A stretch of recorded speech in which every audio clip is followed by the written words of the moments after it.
Welcome. This is the best way to make sure to guarantee you at least 2 videos filming back to back. So, welcome in. So happy you're back. We left off in chapter 17. This is where all the bad stuff happens, but it's okay. Anyways, I'm glad you're here now. And I am happy to continue on. So, grab a drink, get cozy, because this is chapter 18 of Twilight.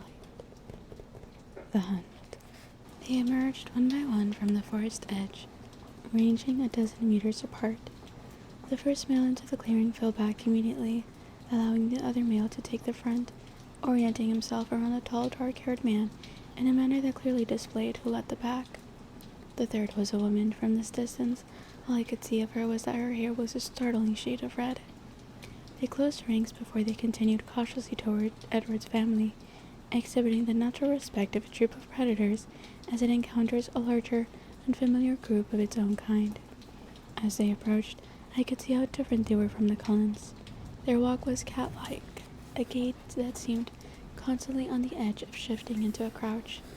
They dressed in the ordinary gear of backpackers, jeans and casual button-down shirts and heavy weatherproof fabrics. The clothes were frayed, though, with wear, and they were barefoot. Both men had cropped hair, but the woman's brilliant orange hair was filled with leaves and debris from the woods. Their sharp eyes carefully took in the more polished, urbane stance of Carlyle, who, flanked by Emmett and Jasper, stepped guardedly forward to meet them. Without any seeming communication between them, they each straightened into a more casual, erect bearing. The man in front was easily the most beautiful, his skin olive-toned beneath the typical pallor, his hair a glossy black. He was of a medium build, hard-muscled of course, but nothing next to Emmett's brawn. He smiled an easy smile, exposing a flash of gleaming white teeth. The woman was wilder, her eyes shifting restlessly between the men facing her and the loose grouping around me, her chaotic hair quivering in the slight breeze. Her posture was distinctly feline. The second male hovered unobtrusively behind them, slighter than the leader, his light brown hair and regular features both nondescript. His eyes, though completely still, somehow seemed the most vigilant. Their eyes were different too, not the gold or black I had come to expect, but a deep burgundy color that was disturbing and sinister. The dark-haired man, still smiling, stepped toward Carlyle. I can't do accents, and I'm not gonna try. That would be too painful that it would be distracting, okay? So we're just gonna... Everyone's American. We thought we heard a game, he said in a relaxed voice, with the slightest of French accents. I'm Laurent. These are Victoria and James. He gestured to the vampires beside him. I'm Carlyle. This is my family, Emmett and Jasper, Rosalie, Esme and Alice, Edward and Bella. He pointed us out in groups, deliberately not calling attention to individuals. I felt a shock when he said my name. Do you have room for a few more players? Laurent asked sociably. Carlyle matched Laurent's friendly tone. Actually, we were just finishing up, but we'd certainly be interested another time. Are you planning to stay in the area for long? We're headed north, in fact, but we were curious to see who was in the neighborhood. We haven't run into any company in a long time. No. This region is usually empty except for us and the occasional visitors, like yourselves. The tense atmosphere had slowly subsided into a casual conversation. I guess that Jasper was using his peculiar gift to control the situation. What's your hunting range?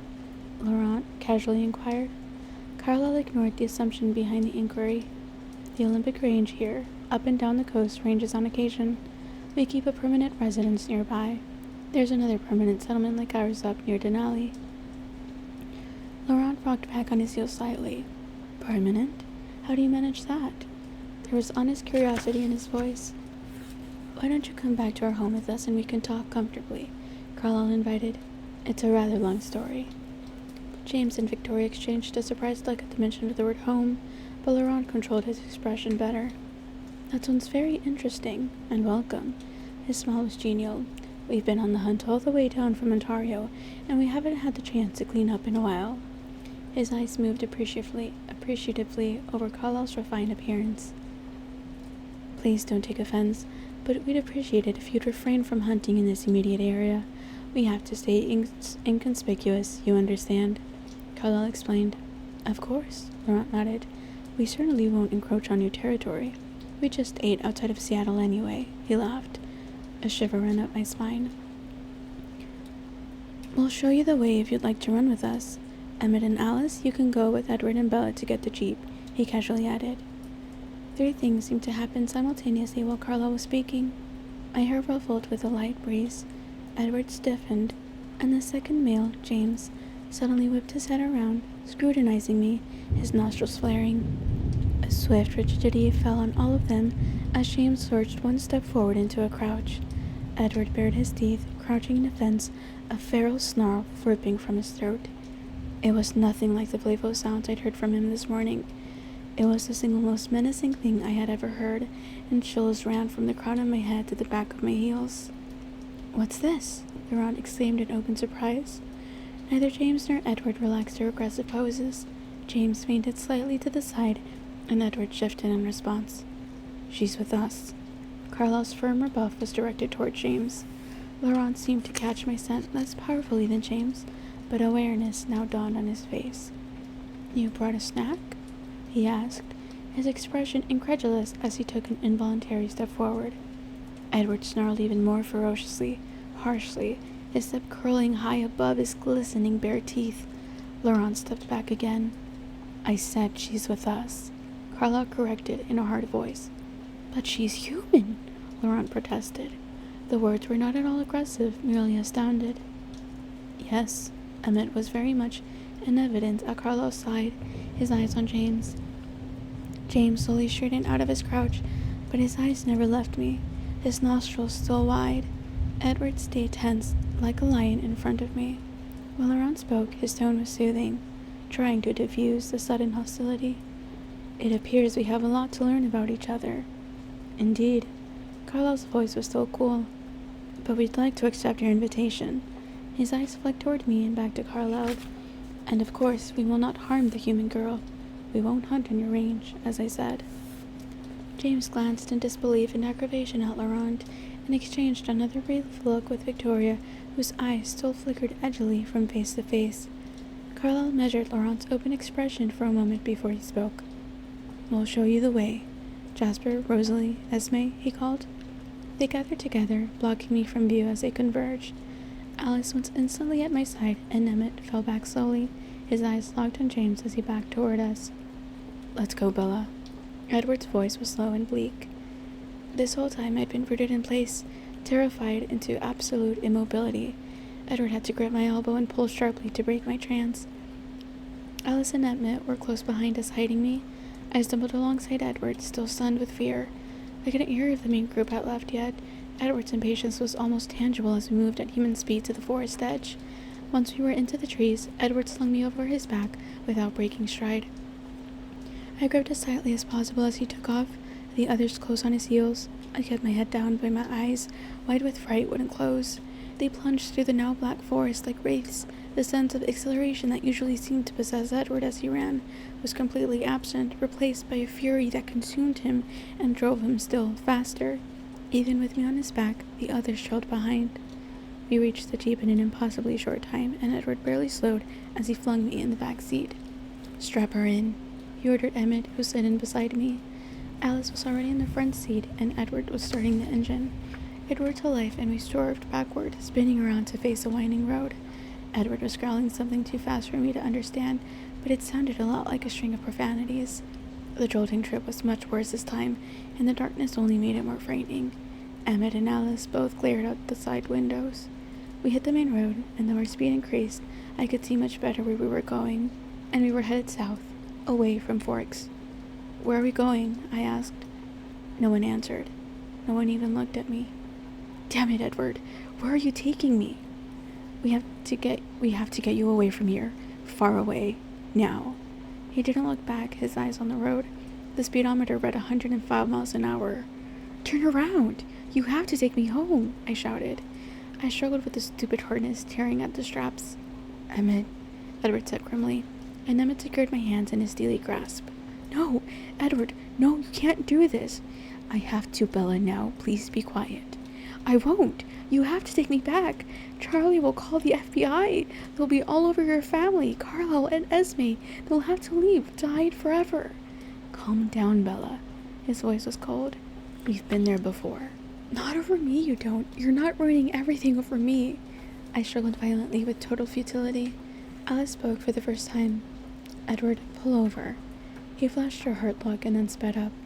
Edward, let's just talk this through. You don't understand, he roared in frustration. I'd never heard his voice so loud. It was deafening in the confines of the Jeep. The speedometer neared 115. He's a tracker, Alice. Did you see that? He's a tracker. I felt Emmett stiffen next to me, and I wondered at his reaction to the word. It meant something more to the three of them than it did to me. I wanted to understand, but there was no opening for me to ask. Pull over, Edward. Alice's tone was reasonable, but there was a ring of authority in it I'd never heard before. The speedometer inched past 120. Do it, Edward. Listen to me, Alice. I saw his mind. Tracking is his passion, his obsession, and he wants her, Alice. Her, specifically. He begins the hunt tonight. He doesn't know where, he interrupted her. How long do you think it will take him to cross her scent in town? His plan was already set before the words were out of Laurent's mouth. I gasped, knowing where my scent would lead. Charlie! You can't leave him there! You can't leave him! I thrashed against the harness. She's right, Alice said. The car slowed slightly. Let's just look at our options for a minute, Alex coaxed. The car slowed again, more noticeably, and then suddenly we screeched to a stop on the shoulder of the highway. I flew against the harness and then slapped back into the seat. There are no options, Edward hissed. I'm not leaving Charlie, I yelled. He ignored me completely. We have to take her back, Emmett finally spoke. No, Edward was absolute. He's no match for us, Edward. He won't be able to touch her. He'll wait, Emmett smiled. I can wait too. You didn't see? You don't understand. Once he commits to a hunt, he's unshakable. We'd have to kill him. Emmett didn't seem upset by the idea. That's an option. And the female, she's with him. If it turns into a fight, the leader will go with him too. There are enough of us. There's another option, Alice said quietly. Edward turned on her in fury, his voice a blistering snarl. There is no other option. It's a lot more dramatic than that, but bear with me. I didn't want to, snarl at you. It's still supposed to be kind of relaxing. Emmett and I both stared at him in shock, but Alice seemed unsurprised. The silence lasted for a long minute as Edward and Alice stared each other down. I broke it. Does anyone want to hear my plan? No, Edward growled. Alice glared at him, finally provoked. Listen, I pleaded. You take me back? No, he interrupted. I glared at him and continued. You take me back. I tell my dad I want to go home to Phoenix. I pack my bags, we wait till this tracker is watching, and then we run. He'll follow us and leave Charlie alone. Charlie won't call the FBI on your family, and you can take me any damned place you want. They stared at me, stunned. It's not a bad idea, really. Emmett's surprise was definitely an insult. It might work, and we simply can't leave her father unprotected. You know that, Alice said. Everyone looked at Edward. It's too dangerous. I don't want him within 100 miles of her. Emmett was supremely confident. Edward, he's not getting through us. Alice thought for a minute. I don't see him attacking. He'll try to wait for us to leave her alone. It won't take long for him to realize that's not going to happen. I demand that you take me home. I tried to sound firm. Edward pressed his fingers to his temples and squeezed his eyes shut. Please, I said in a much smaller voice. He didn't look up. When he spoke, his voice sounded worn. You're leaving tonight, whether the tracker sees or not. You tell Charlie that you can't stand another minute in Forks. Tell him whatever story works. Pack the first things your hands touch, and then get in your truck. I don't care what he says to you. You have 15 minutes. Do you hear me? 15 minutes from the time you cross the doorstep. The Jeep rumbled to life, and he spun us around, the tires squealing. The needle on the speedometer started to race up the dial. Emmett? I asked, looking pointedly at my hands. Oh, sorry. He let me loose. A few minutes passed in silence, other than the roar of the engine. Then Edward spoke again. This is how it's going to happen. When we get to the house, if the tracker is not there, I will walk her to the door. Then she has 15 minutes. He glared at me in the rearview mirror. Emmett, you take the outside of the house. Alice, you get the truck. I'll be inside as long as she is. After she's out, you two can take the Jeep home and tell Carlisle. No way, Emmett broke in. I'm with you. Think it through, Emmett. I don't know how long I'll be gone. Until we know how far this is going to go, I'm with you. Edward sighed. If the tracker is there, he continued grimly, we keep driving. We're going to make it there before him, Alice said confidently. Edward seemed to accept that. Whatever his problem with Alice was, he didn't doubt her now. What are we going to do with the Jeep? She asked. His voice had a hard edge. You're driving it home. No, I'm not, she said calmly. The unintelligible stream of profanity started again. We can't all fit in my truck, I whispered. Edward didn't appear to hear me. I think you should let me go alone, I said even more quietly. He heard that. Bella, please, just do this my way, just this once, he said between clenched teeth. Listen, Charlie's not an imbecile, I protested. If you're not in town tomorrow, he's going to get suspicious. That's irrelevant, we'll make sure he's safe and that's all that matters. Then what about this tracker? He saw the way you acted tonight. He's going to think you're with me, wherever you are. Emmett looked at me, insultingly surprised again. Edward, listen to her, he urged. I think she's right. Yes, she is, Alice agreed.